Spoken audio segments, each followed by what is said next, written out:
So, hello guys, bagong vlog ulit. Asikasuhin natin si Cancer. Grabe, puro regla ng aso.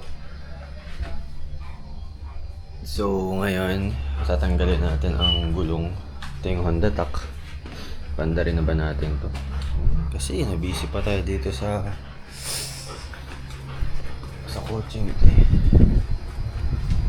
So, baka pa-clear tint na lang natin to. So, tubeless kasi harap likod nito. Ang center line mugs kasi is malapad. So, palaging flat. Pag di nagagamit, flat.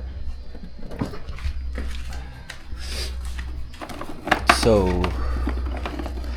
tanggalin natin ang gulong at gagawin nating interior. Kasi dati naka-interior naman to. Pwede naman to. Ano naman sukat? Ito 2.50 sa likod. So pang e-bike tong mga ganito. Ito pang harap. So palitan na rin natin ng brake shoe to. CMR. Okay. Kasi ang nakakaano sa Dio, ang daming mabaklasin pagtatanggalin yung likod eh. Tanggal tambucho. So time lapse na lang guys. Ito pa rin siya. DO3 pa rin. Nothing special guys. Ito pa rin siya. Walang bago dito. So tara guys, time lapse natin magbilisan.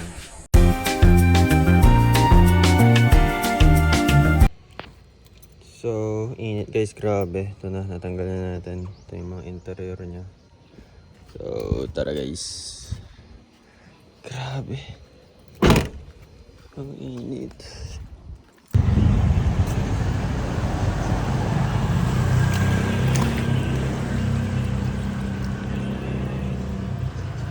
So guys, babalik kaya tayo ng vulcanizing. Ang inaalala ko, may interior na, hindi na naliliko to. So baka tumama pag umiikot. Oh no. Okay, moment of truth. Sayang naman.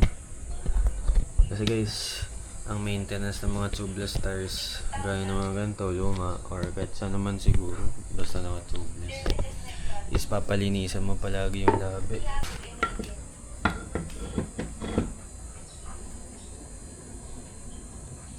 Walang tinatamaan, wala. Walang tinatamaan dito sa malapit pa. Okay, di tayo babalik. Miss ko na to gamitin eh.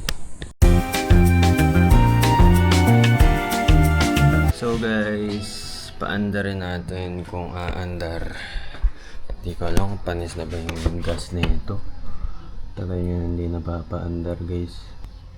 Wala pa pala tambutso. Arayin mo. Kabit mo na pala tambutso. Hihihi.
Pwede na i-ride si Cancer.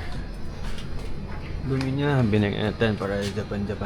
Isang side mirror. Dumi.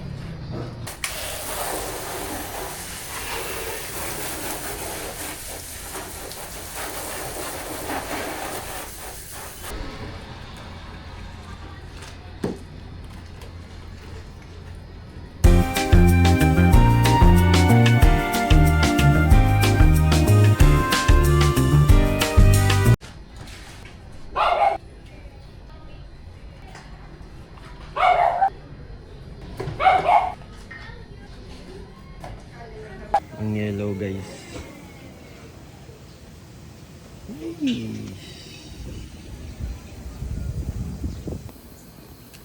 And guys, di na to lalambot.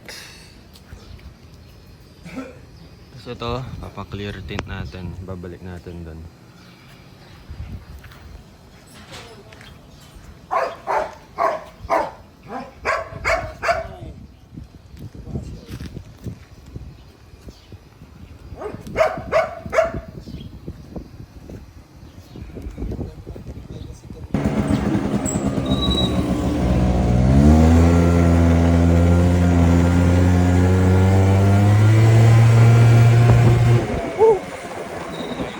Gamit ko isa.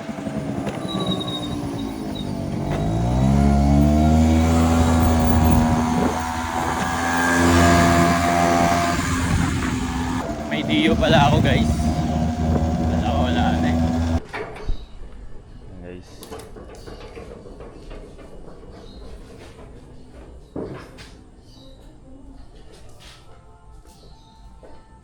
So guys, ano yan? Nano ceramic tint to.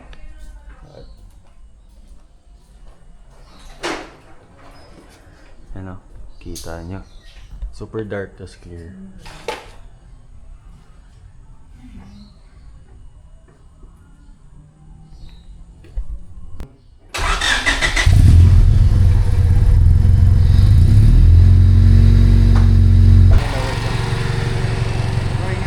Thank you bro.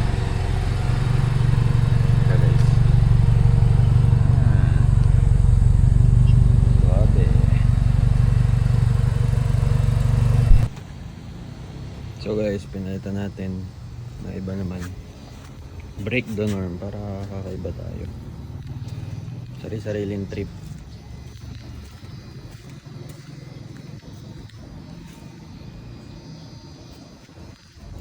So, hi guys, samahan nyo ako mag-unbox.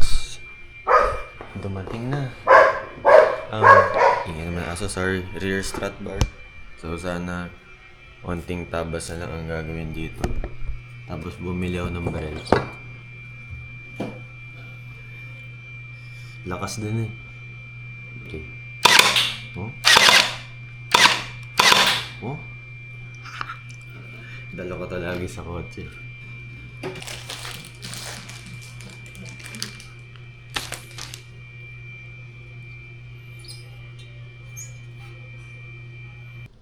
Tapos guys, umulan kahapon. So nakita na natin kung saan yung mga tumutulo. So mamaya isisilat natin, tapos nawala na naman yung aircon. Hindi naman nawawala yung lamig. But I mean yung fan. Baka kasi mahina yung fan eh. Nawawala yung fan, so di gumagana. Eh di wala akong aircon, walang freon. Pero may blower. Wala na naman. Kasi bali pag inon ko aircon, tatlong fan umiikot sa akin. Yung old fan, tapos dalawang fan sa harap, yung salong condenser. So tignan natin guys kung pasok.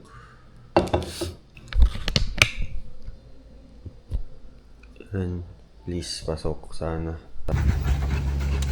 So yan, ayusin ng aircon. Wiring lang naman. Tapos i-laminated natin lahat to. Tapos ayusin yung tulo. Nalagyan ng sealant. Kasi inaantay ko umulan para malaman ang kung saan tutulo.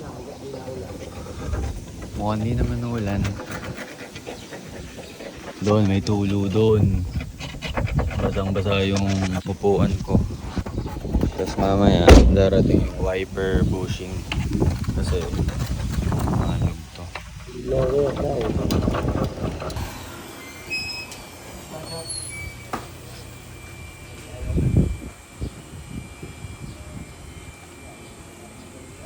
So guys, sinayos na yung wirings. Dumating na rin yung bushing para sa wiper. So di ko alam if laminated ba yung nalagay sa harap na long condenser. So ipapalitan din natin ng laminated, evaporator lahat laminated. Kung hindi pa rin lumamig, compressor na ang problema, hindi nagpa-pop ng maayos. So wina-wiring maayos lahat, pinapalitan lahat. Yung sa wiring ng aircon,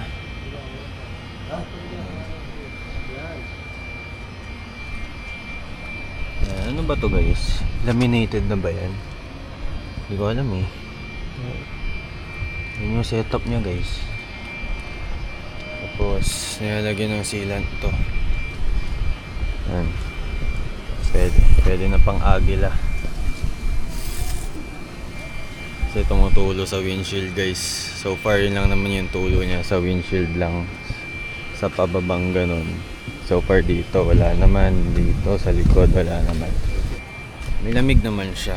Pag traffic lang talaga nawawala, parang di niya kinakaya. Pero pag rumekta umandar na.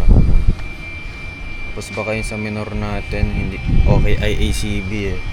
Bago rin map sensor. So siguro sa mga vacuum hoses na natin to. So PCV valve, yun ba?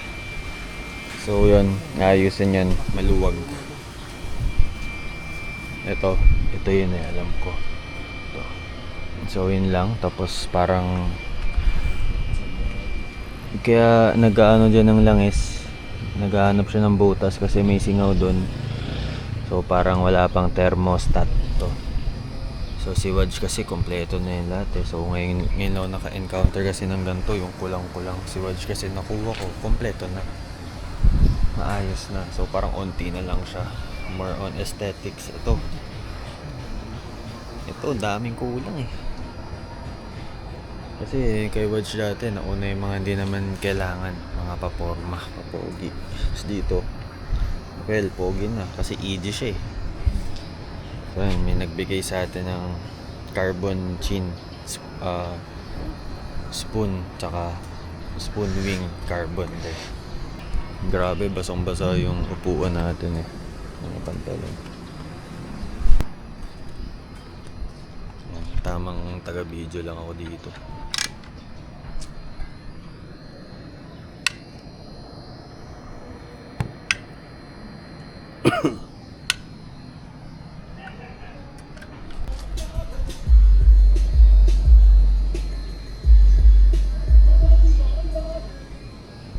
Siksik yan.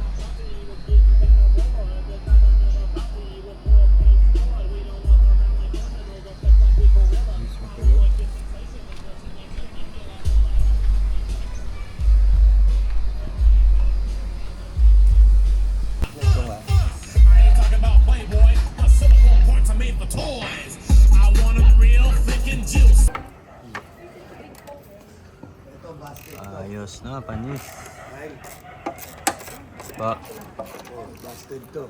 Hindi na pwede ma-return eh, matagal na. Ayan guys, ayusin naman yung bushing sa Pero sana hindi. aircon.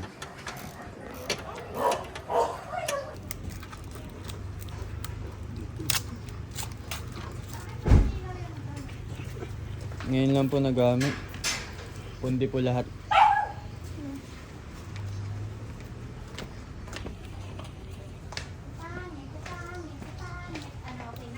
So hi guys, papunta tayo school, papapirma ng clearance. Mas malamig pa to eh. So okay na yung wiper, ayos na, hindi na gumagalaw. Tapos wala na yung tulo, ni reseal na tong taas. Tapos wirings ng fan sa aircon okay na. Biglang pumutok ng preyon, ewan ko kung high pressure or wala lang, pumutok lang yung fittings, may sumingaw lang, parang naging mag-insert ako ng SIN.